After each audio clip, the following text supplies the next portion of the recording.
Hey y'all, welcome back to my channel. It's me, Kia Simone, and we are in the DMV today, baby. We are here to talk about the newest franchise of Love and Marriage, which is Love and Marriage DC. But I'm gonna tell y'all, I don't know how I feel about this. Hear me out. Now, before we get off into all that, please be sure to like, share, comment, and subscribe. We are less than 300 away from my next big milestone of 8,000. And then after that is 9,000, and after 9,000 is 10,000. So, if you are not that number, please be sure to like, share, comment, and subscribe. And let's just go and break this down real quick. So, first of all, we know that Monique Samuels, who is the star of this show, came from Real Housewives of Potomac. Now, we know that Real Housewives of Potomac did not go very well for her. She had the fight with Candace heard around the world. Through the chain of events, she's no longer on that show. Well, she and Carlos King are working together to revive her reality career, and they keep saying how this is not a continuation of anything from Real Housewives of Potomac. This is not anything you've seen on Real Housewives of Potomac. This is a clean slate and a new beginning, but then they keep referencing the Real Housewives of Potomac. So what are we supposed to do with that? Like, because if you want this to be a clean slate and you want this to be a new beginning, but you keep referencing the old slate, what am I supposed to do but reference the old slate? Now, I'm trying to be a team player and believe in second chances and support the regeneration of the reputation. But if you gonna keep referencing that other show, we gonna have to reference that other show. And that other show wasn't the best look. So that's number one. Number two, which probably actually is number one, it's probably the bigger reason for me, is this show feels like we're being dragged into the middle of drummed up drama. I feel like what made Love and Marriage Huntsville what it is it is completely organic and authentic. I think for the most part, what happened was this show was originally set up and expected to be one thing. And then it aired and was seemingly hijacked into another thing right before our eyes. We kind of watched this drama organically unfold with this clown house of characters where characters just kept coming out the woodwork. It exposed this marital and relationship dynamic that is far more common than people realize. And it was hard to not watch. It was a train wreck you could not watch. And so I think that is what fed into it being such a phenomenon. I don't think anybody actually tuned in looking for the drama. I don't think anybody tuned in expecting to hear nothing about respectful cheating, side chicks, marriages breaking down. We thought we was going to see people building stuff, if anything. So where this show kind of is picking up in the middle of marital breakdown in a whole nother city is just, this ain't what we signed up for. But that's just my opinion. But let's just get started into what happened in this episode. I'm going to say the first episode did start out kind of slow for me. I definitely fell asleep on it a few times. Hence this review being a little bit late. But just work with me. We start out with the introduction of the ladies. We have Monique and Chris Samuels. Chris is a former NFL player who played for the Washington Redskins. Monique is his wife, the former housewife from Real Housewives of Potomac. And she also has this Not for Lazy Moms podcast that she's still pitching. I don't know if fetch has ever happened. I don't know if it's really picked up or not, but A for effort. Monique is letting us know how she wants to show us the version of her that we did not get to see on Real Housewives of Potomac. And we're going to see how that goes. What we are seeing in general with Chris and Monique is that Chris and Monique have been married for 10 years. They are in a rocky place and struggling with their emotional connection. They are clearly the Mel and Marital of this show, and it looks like we are going to see them in a whole bunch of dysfunction and breakdown. But let's just keep going. We meet Ashley Silva, who is a mom, wife, and also a mommy podcaster. She's married to DJ Quicksilver, who is a nationally syndicated radio host, a club DJ, a whole bunch of things. Apparently got a whole bunch of jobs.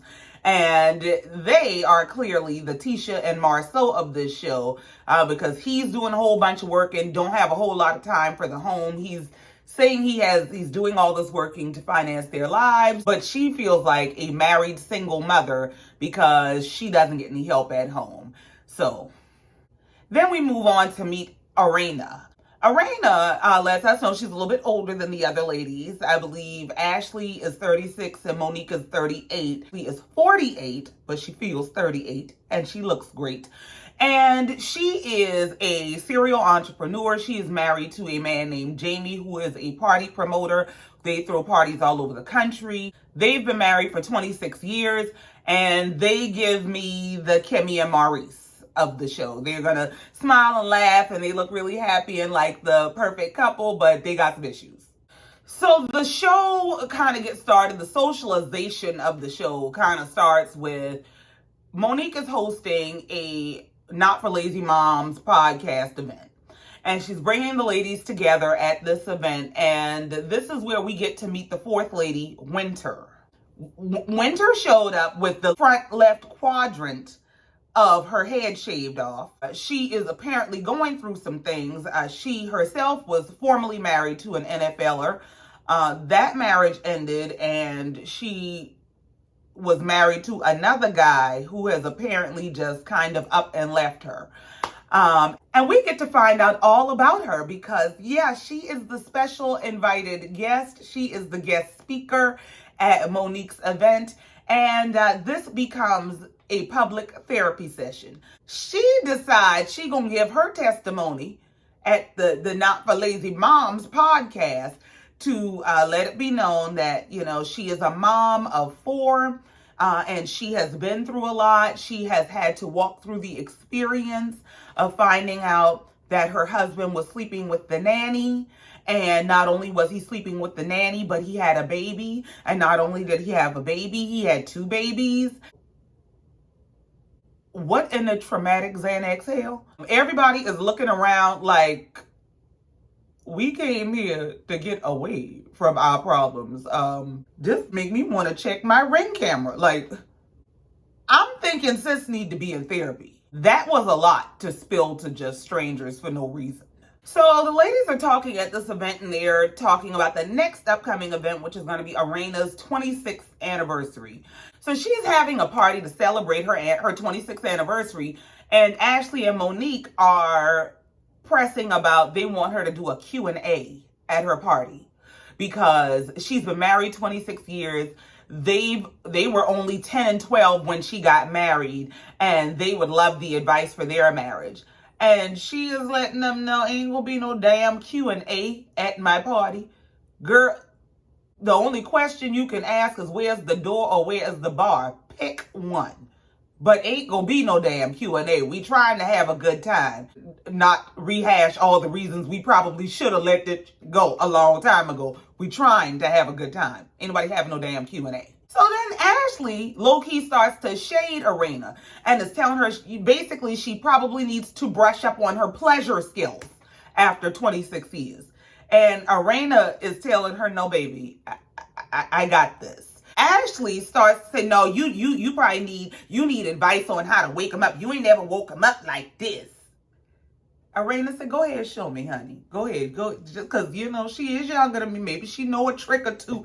I don't know. And, you know, when you got experience, you are open to learning. And so maybe she just, yeah, go ahead, show me. What you got, baby? So Ashley starts her demonstration. And Arena looking at her like, girl, I graduated from P-Valley University. If you don't get your ass out my face, you ain't got nothing for me, baby. Arena says in the confessional, she's like, listen, I don't know why she thinks she can teach me anything. She did just say she was only 10 when I got married. I have done this a lot more and a lot longer than her. I got this. She also references that Ashley tends to come at her for her age. Now, here's my thing. I say this all the time. You will stop shading women for being older because one day you gonna realize that old only means experienced. They might be able to do that thing you do better than you. So then we move on to Monique and Chris's house. Chris is at home working out. Monique is doing things around the house. And we find out that they've been married for 10 years and they are in a very difficult place. And yeah, Chris lets it be known that he feels like, he's a good man. He pays the bills. He's faithful. Ain't no babies coming to the door. He helps with the kids around the house, giving them baths and things. But Monique is not happy and feels like there's an emotional connection lacking. And I'm going to tell y'all, my little opinion, and it might be an unpopular opinion, is that Monique was never really happy with Chris. I think that is what fueled a lot of what happened on that other show. And Chris, the thing about Chris, because I don't really see it for Chris. I'm going to tell y'all the truth. I don't really see it for Chris. In my opinion, from what I've watched of Chris knows how to put on a good face. He's the nice guy in front of cameras. He's the family guy, but he's at his core not a nice guy. And I think what their breakdown is he's a good man on paper. You do check all these boxes, but for a woman, there is a whole nother aspect. Your wife has to be more than just an accomplishment to you. She has to be more than just a trophy to you, because with accomplishments, once you've accomplished the thing, once you got a trophy, you put it on a shelf. You might shine it up every now and again. You might take it out and show it off every now and again. But it's something you've done. It's something you got. It's not something you have to actively, continually work on. And that's the thing about relationships and marriage. It's active, continual work. It is not for the faint of heart. I also don't think Chris and Monique are really friends underneath it all. And in my opinion, that is the foundation of any good relationship. If y'all don't have a friendship, if y'all are not friends before anything else, then y'all gonna have a problem relating to each other. Because y'all can be spouses and love each other and all that and not connect. And I think that's what Chris and Monique's issue are. They just seem like they don't connect. Chris is in the house working out with his trainer, and Monique comes in the room and she kind of just starts picking him apart during his workout. Now I'm gonna tell you, that would have pissed me off. That is the absolute worst time to mess with me. It take me a year to work up to work out. Once I'm actually doing it, please don't come in here talking to me. And she came and, at first she was joking about, you need to put some more weight on that. And I ain't worked out in years, And he's like, no, I'm just isolating this one muscle. Then she starts saying, you should care more about your body than I do. And he says, I do. I'm working on it. She said, no, you don't. She starts telling the trainer how, he'll be in the house and he'll be saying, oh, I'm locked up and I need to go to the chiropractor. But then he don't go. And I'm like, you need to take care of yourself. And Chris kind of comes over and, grabs her by the shoulder and is like, listen, I think you got some orders to work on or something. Please go away. And listen, I understood because it was an unsolicited nag. Like, why? Why would you just go in the room and start picking this man apart in the middle of his workout? I don't know. Maybe that was extra triggering for me because I need to work out right now. I've been thinking about it for 2 weeks. I wish I would be in the middle of finally working out and somebody come with me. So after Chris runs her off and finishes his workout, he does come back later on and start to chat about this upcoming anniversary party and how they'd like to pick the brains of Irena and Jamie to get advice on how to survive for another at least 10 years in their marriage because they don't see themselves making it. So then we move on to Irena's house where we get to see her family dynamic and get to know her family better. We see that her mom lives with her and her husband and her son and helps to take care of her son who is visually impaired. They have an older son, little Jamie, who has a very strained relationship with his father, Big Jamie. They introduced the issue that Big Jamie and Little Jamie have by discussing whether he's going to be coming to their anniversary party. Now, let me tell you, this is where it started to get shaky for me, for real, because I don't want to see a parent-child relationship exploited. I especially when it's in a very, very fragile place, I do not want to see that. Now, my prayer is that they are able to work through and heal whatever is going on in their relationship. But it seems to be a deep, deep issue. But they'll get into it as we go further into the episode, so let's just move on. So we move on to Ashley's house, where we get to see Ashley's family dynamic. Ashley has 2 kids and a dog. Her husband, DJ Quick, has all these jobs and all this stuff going on, but she's not able to focus on what she wants to do because she's doing everything for their family and household by herself. Just like who?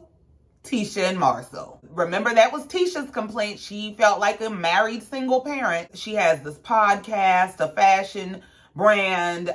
She's trying to write a book, but she really has not been able to put the time and energy she needs to put into those things because she doesn't have the support of her partner. And he pretty much doesn't see anything wrong with his approach because he is funding their lifestyle. So who that sound like? Marcel. So here we go. Moving on. So we move on and we get back to Arena. And Arena is meeting her older son, little Jamie, at a car lot to look at cars. She let him know she ain't buying. I hope you got your own money. And lets us know that the reason she is there with him is because he's scared to call his father to come shop for a car with him. That is a huge issue. They are in such a contentious place that he's afraid to call his father for guidance. That's sad. And as they're looking at the cars, she brings up the contention between him and his father. And now let me tell you, I don't know if it's just the way they edited this, but something that she said stood out to me like, oh my God. She was talking to him about the concern that they have for him, not just as a son and a young man, but as a young black man. Because as a black man, he faces a whole nother set of woes. And as the mother of a black man, she faces a whole nother set of worries. And she made a comment about how he's always saying, and I don't know if the he is her husband and little Jamie's father, but she's saying he's always saying you may end up unalived or in jail.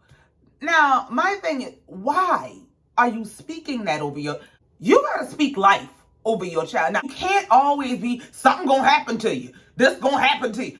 And she's tearful having this conversation with him. And she lets us know that she's never shown him this level of emotion. But she's showing it to him now because she wants him to get it. What do you mean he's never seen this level of emotion from you? Well, why not? And why now? Why, if you are this concerned about your son, have you never expressed this level of emotion until it's in front of some cameras? Because this is not the time or the place. That just stood out to me. Something ain't right about that. The breakdown between him and his father is a major issue that needs to be addressed and resolved, and not for our entertainment. So then we move on and we finally get to the actual anniversary party, and Monique and Chris arrive, and Monique is carrying on about how she's so excited that her husband finally matches her for once.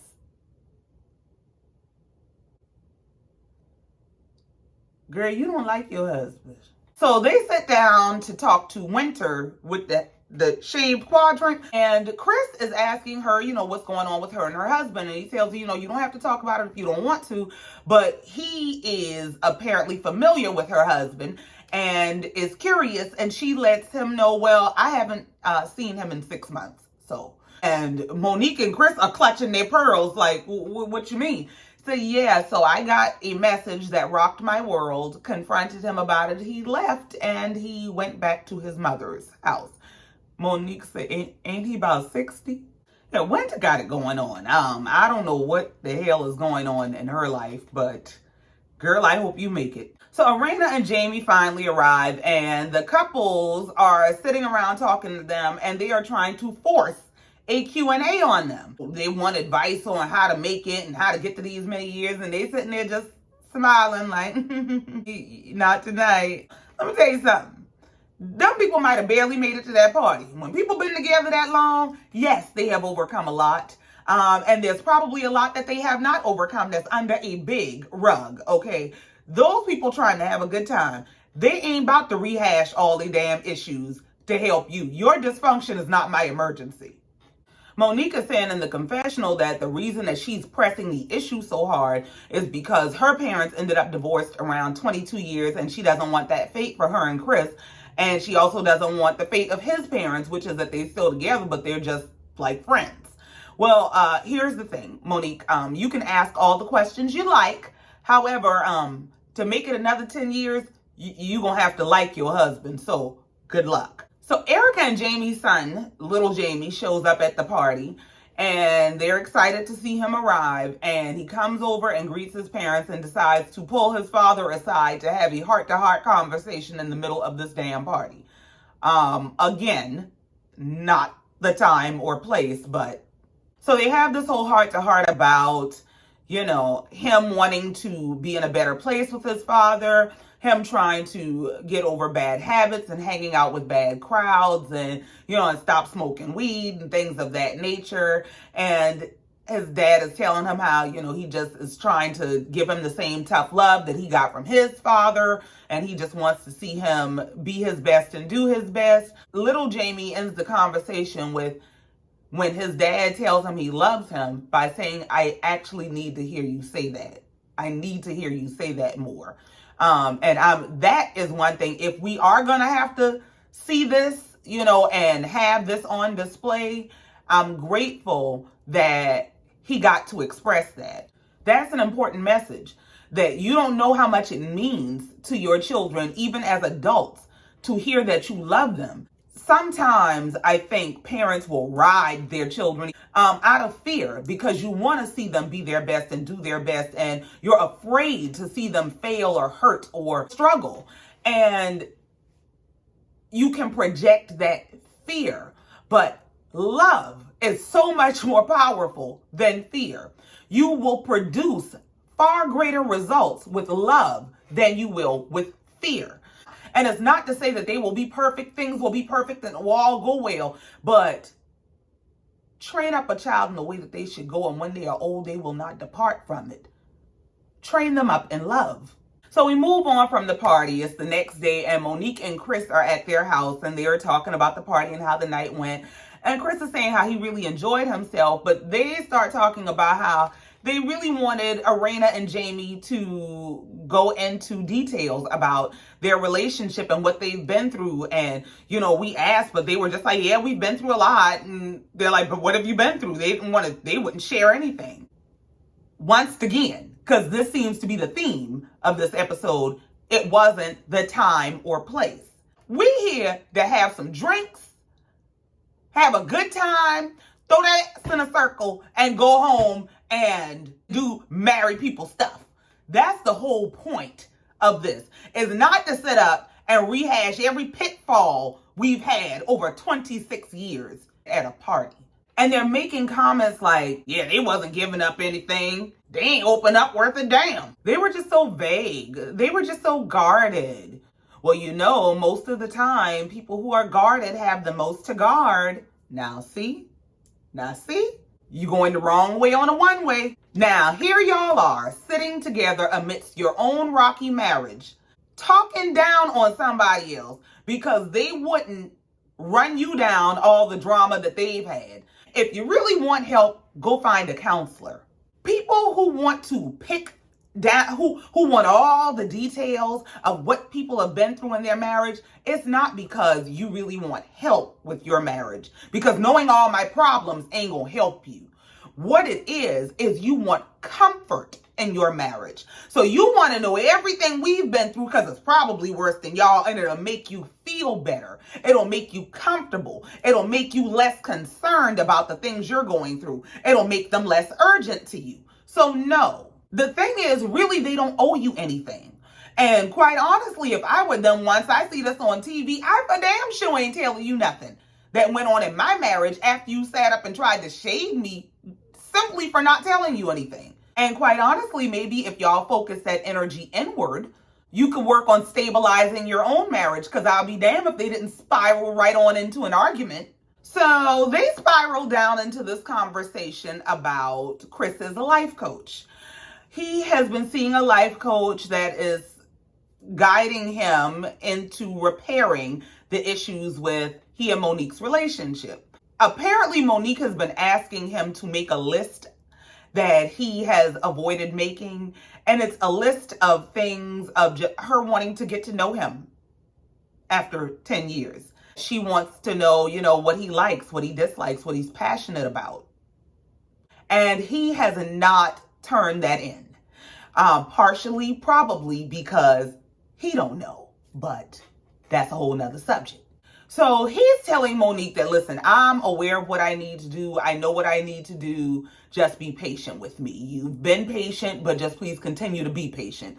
And Monique says, yeah, but it's been a decade. And he tells her, well, just keep on waiting. It's worth it. She starts laughing. He said, well, why are you laughing? I think it's worth it. And she said, well, worth it to who? I said, well, damn. So they get to arguing back and forth about the importance of the task to him, that he's not doing it because he doesn't think it's important, and he keeps apologizing, and she doesn't want the apology. She wants to discuss his train of thought, and he feels like he just cannot escape being wrong in this moment. So she basically tells him she's not buying what he's selling, and he told her she got to buy it. And that's where this episode came to an end, and we get to flash forward into the season and see that we are only seeing the tip of the iceberg, because there are major issues in their marriage and they seem to be struggling to get along. Yeah, so maybe now that we've broken it all down, maybe that will tie together the opinion that I have in terms of why I don't know how I feel about this show. If this is going to be another demonstration of dysfunction, I don't know how interested I am. But that concludes this episode. So that's all I got. I ain't got no more. Thank you so much for listening and letting me get it off my chest. Please be sure to like, share, comment, and subscribe. And in the meantime, until next time, love you, mean it. Bye.